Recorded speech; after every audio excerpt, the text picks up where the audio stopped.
Good afternoon, most students.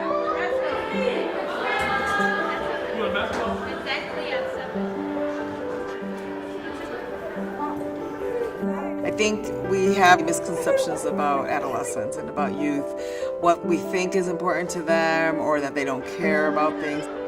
They all want to succeed in one way or another. Not everyone is starting at the same place, at the same spot. You have people who are starting from less that need more. One child given the chance can change the world. We don't want to foreclose any child's opportunity at all. Chicago has created a very rich system of high school, so we have a lot of choices for young people. We have our traditional neighborhood schools, we have charter schools, we have selective enrollment schools. On the surface, this concept of having so many choices sounds great, but what we've seen happen is that it has stratified how we serve our children. It's unfair that if a young person feels as if they don't get into a selected enrollment or a charter school or a private school, they feel like all hope is lost. If our young people feel as if they have to travel, to the other side of the city to get a good education, then that's not equitable. And they should be able to go to a school down the street from their house.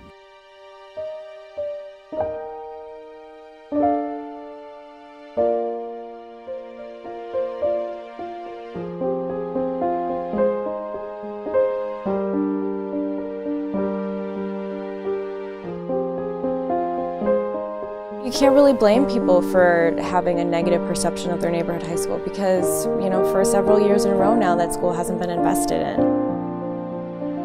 I work in a classroom that doesn't have air conditioning, that doesn't have heat. What are the actual solutions to this problem? I have to be careful about the copies that I make because we don't have endless paper. It affects the way that I teach, and it affects the quality of their education. I think the students here definitely just want the opportunity to compete with others who have the resources that they might not necessarily have.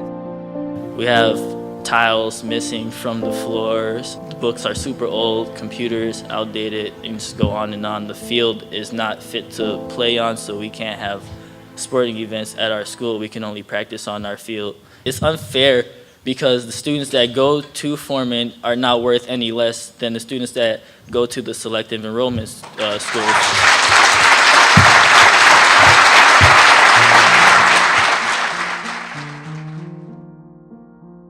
When Generation L was started, we began with a grant from the Ford Foundation to do about a year and a half to 2 years of planning. And in that planning process, the goal was to expand equity in education.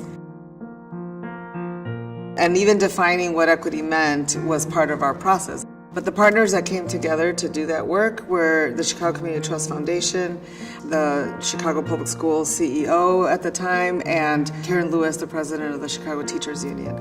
We saw this as an opportunity to bring those leaders in our city together to tackle this big issue.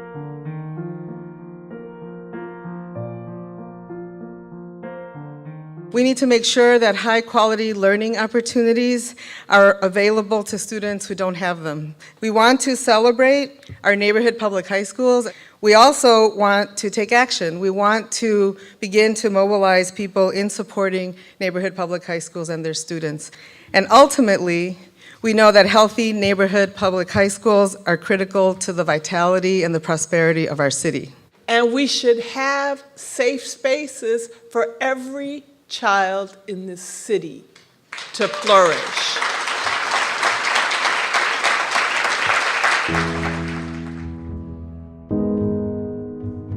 At the core, we, as Generation L, agreed that our mission was to unite Chicagoans in revitalizing our neighborhood public high schools so that all students had greater access to high-quality learning. We can't do this work alone. We need the city, we need the schools, we need the parents, we need everyone to come together and understand the issues.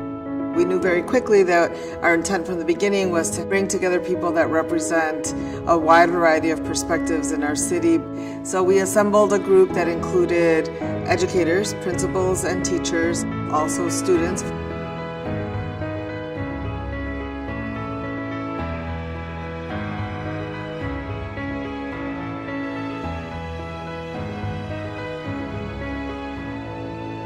In assembling the steering committee, our charge was to create a new vision for revitalizing neighborhood high schools and to create a working coalition of people that would be ready to help implement the plan. So we ended up developing a plan titled Strong Neighborhood High Schools for a Stronger Chicago. Our high schools contribute to the city. So if we don't prepare them in better ways and give them greater opportunities, then we're cheating ourselves out as a city.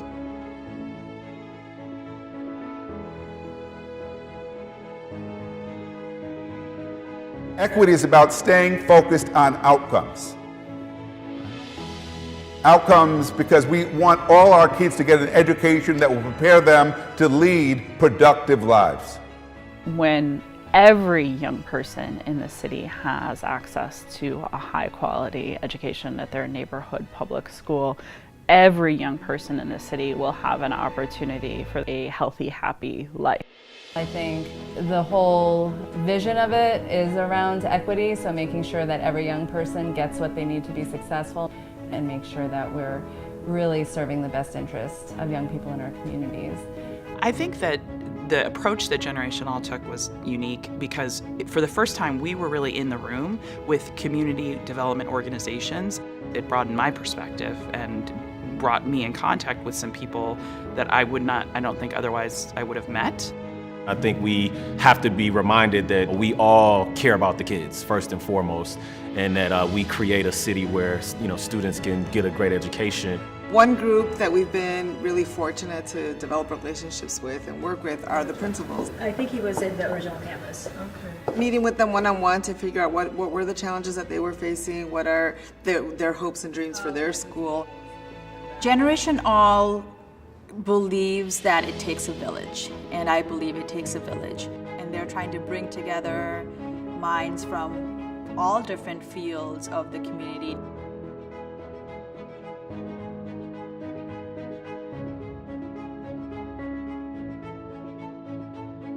Generation All serves a key role for us as a funder and as providing us resources. What Embark does is ensure that kids all throughout Chicago public schools can have hands-on learning experiences. When Generation All came around, they started to see some of the work that Embark was doing and reached out to us to ensure that we continued to have the resources we needed to provide students exceptional experiences so that they could change their outcomes.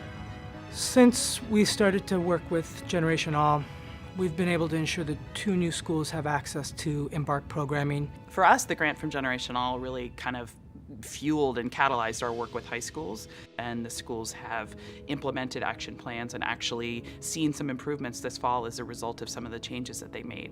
We found that Black students were visiting the discipline office more than 3 times a week. They're getting suspended as well, and they're getting kicked out of school. So thanks to the funding that we received from Generation All, we were able to implement a safe space in our school. We can use more restorative justice practices.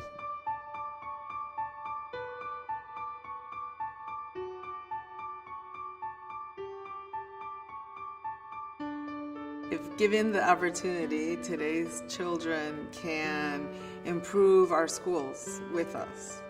I think we don't always involve young people in making the decisions that we need to make about how we teach and learn with them, and we have to. We have to prepare all of our people, otherwise we don't stand a chance to succeed. Generation All just wants children to thrive. I believe the work that Generation All is doing is very special and unique. I was very surprised to see so many adults who cared about us, who wanted the best for our future. They truly do want to improve not only my high school, but also the neighborhood. A lot of adults really overlook youth a lot, so it's really amazing that they think we're important. This work is exciting because we have the potential to significantly increase the kind of opportunities that young people have to develop and to learn. We are all responsible for making sure that our young people have the type of public education that we promise them and that really prepares them to contribute to our communities and to our city.